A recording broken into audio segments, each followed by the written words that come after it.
Olá, cacos poéticos, sem mais uma conversa com você. Hoje vamos falar dos mitos número 3, 4 e 5 do livro Preconceito Linguístico de Marcos Bainho. Então, vamos ao mito número 3. Português é muito difícil. Essa afirmação, preconceituosa por excelência, é prima irmã da ideia do mito 2. Lá no mito 2, que diz o seguinte: brasileiro não sabe português. E aí, por que que se diz, por que que criou-se esse mito, essa narrativa de que português é muito difícil? O que que Marcos Bainho diz no seu livro? Como o nosso ensino da língua sempre se baseou na gramática de Portugal, as regras que aprendemos na escola, em boa parte, não correspondem à língua que realmente falamos e escrevemos no Brasil. Por isso, achamos que português é uma língua difícil. Isso ocorre porque temos de decorar conceitos e fixar regras que não significam nada para nós, porque no dia a dia, no nosso dia a dia, na prática e na luta diária, elas não têm utilidade, elas não são usadas. E aí, imagina aprender uma coisa que não vai ser usada. É tempo perdido. Mas vamos ao que diz o autor.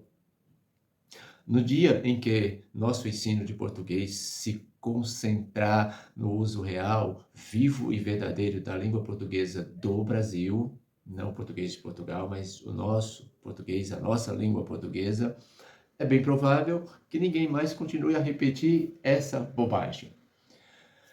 Se tanta gente continua a repetir que português é difícil, é porque o ensino tradicional da língua no Brasil não leva em conta o uso brasileiro do português. Se ensina um português que não é o nosso. Se ensina o português de Portugal para brasileiros, que falam o português do Brasil. E aí um caso típico para o autor é o uso da regência verbal. O professor, e ele dá um exemplo bem interessante. O professor pode mandar o aluno copiar 500 mil vezes, assistir ao filme. Então, o aluno fica lá 1, 2, 3, 10, 200, 300, 500 mil vezes, assistir ao filme. Quando ele levantar, sair, der 2 passos, esse mesmo aluno vai falar o seguinte: ainda não assisti o filme. Porque tem aquele negócio, né, do verbo assistir, ser transitivo direto, transitivo indireto, quem assiste, assiste algo, quem assiste, assiste ao filme, né, ou então assiste o paciente, todas aquela regência, né, para esse verbo. E ele vai dizer assistir o filme, assistir o espetáculo, não vai dizer assistir ao espetáculo. E aí, como diz aqui, o Marcos, porque a gramática brasileira não sente a necessidade daquela preposição. A preposição no caso de destino, ok, mas a preposição para essa regência verbal, a gente não sente a menor necessidade. Continuando. E essa preposição, que é exigida na norma clássica literária, ela era exigida na norma clássica literária há, por exemplo, um século, há 100 anos, e que ainda está em vigor no português falado em Portugal, 10 mil quilômetros daqui. Não faz o menor sentido. É um esforço árduo e inútil, um verdadeiro trabalho de Sísifo. Jogar a pedra nas costas, subir e descer. E ele finaliza este mito dizendo o seguinte: no fundo, a ideia de que português é muito difícil serve como mais um dos instrumentos de manutenção do status quo das classes sociais privilegiadas. A relação com a língua é sempre uma questão de classe social. E a classe social dominante vai dizer que o modelo que ela usa, a norma que ela usa, é a forma correta. E a partir disso gera um preconceito contra tudo o que não é a maneira dela. Então, todos os falares serão vítimas de preconceito. Vamos ao mito número 4. As pessoas sem instrução falam tudo errado.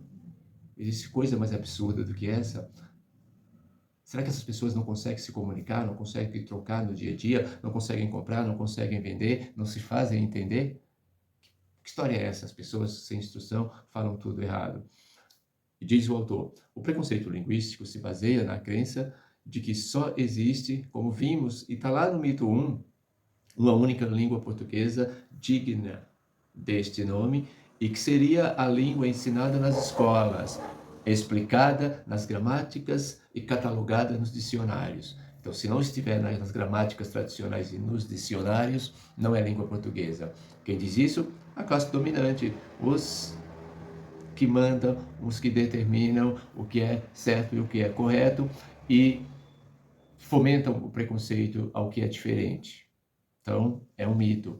E aí ele vai dizer assim, qualquer manifestação linguística que escape desse triângulo, e aqui qual é o triângulo? Escola, gramática, dicionário, é considerada, sob a ótica do preconceito linguístico, errada.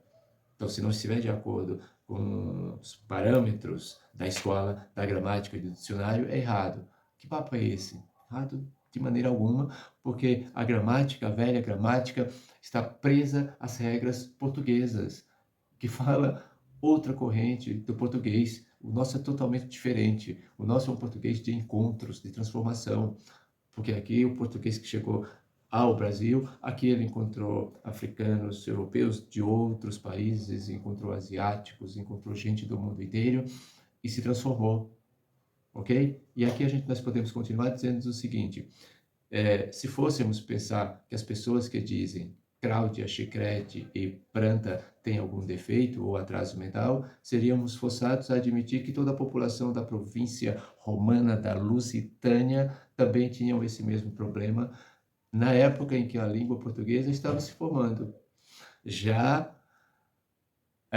E que o grande Luís de Camões também sofria desse mesmo mal, já que ele escreveu em grego, publicar, pranta, frauta, frecha, na obra que é considerada até hoje o maior monumento literário do português clássico, o poema Os Lusíadas. E isso é claro, sem o mínimo absurdo. Então tá lá em Camões, nos Lusíadas, só consultar lá. E aqui a gente vai... Ele faz o Bainio também faz uma citação interessante lá do sítio do Pica-Pau Amarelo, de Emília, porque a Emília faz um protesto, porque ela vai lá para o país da gramática e prenderam... É uma coisa mais provinciana ali e tal, e ela vai fazer uma defesa que diz mais ou menos assim, ao visitar no país da gramática a prisão onde Dona Sintaxe mantinha enjaulados os vícios de linguagem, revolta-se ao ver atrás das grades o provincianismo, isto é, os vícios da fala rural do caipira. E por que a Dona Sintaxe suspendeu? Por conta do preconceito linguístico, achando que ali era um crime contra a língua. E o tempo todo isso acontece nos preconceitos linguísticos atuais do dia a dia. E aí a gente pode ir encerrando esse mito e vamos para o mito número 5. O lugar onde melhor se fala português no Brasil é o Maranhão. O que diz o autor? Não sei quem foi a primeira pessoa que proferiu essa grande bobagem, mas a realidade é que até hoje ela continua sendo repetida por muita gente por aí, inclusive gente culta, que não sabe que isso é apenas um mito, ou seja, uma narrativa sem fundamentação científica. De onde será que veio essa ideia? Esse mito nasceu, mais uma vez, da velha posição de subserviência em relação ao português de Portugal. Por quê? Porque no Maranhão, eles usam determinada parte do idioma de uma maneira muito parecida com a que os portugueses usam. E aí olharam para aquele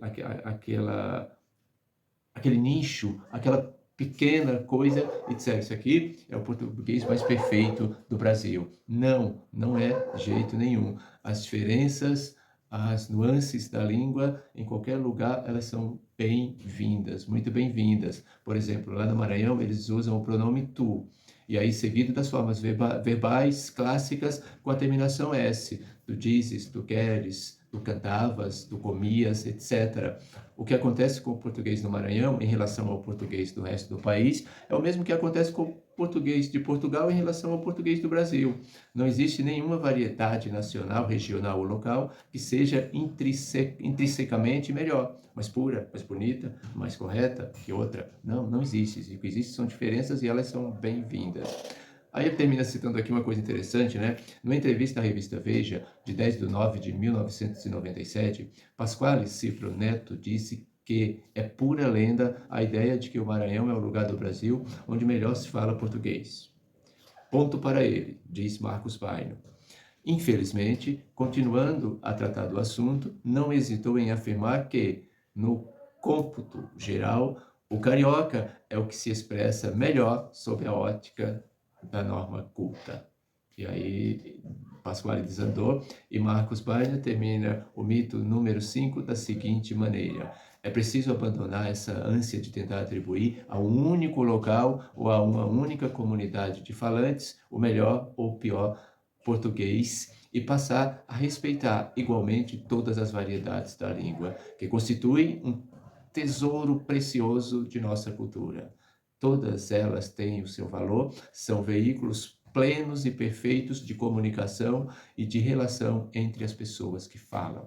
Então, no geral do livro, o que o Paino faz é apontar esses mitos e pensar que a língua é também um instrumento de poder e a classe que está no poder sempre vai tratar a outra, as classes excluídas, as classes excluídas mesmo, eu acho que a palavra, o termo, né, no caso, menos favorecido, não é bom, porque ele acaba maquiando a realidade, mas é o excluído. Então, a classe que está no poder sempre vai subjugar a classe que está abaixo, inclusive na sua maneira de falar. Então, é essa crítica que o Paino faz em toda a sua obra.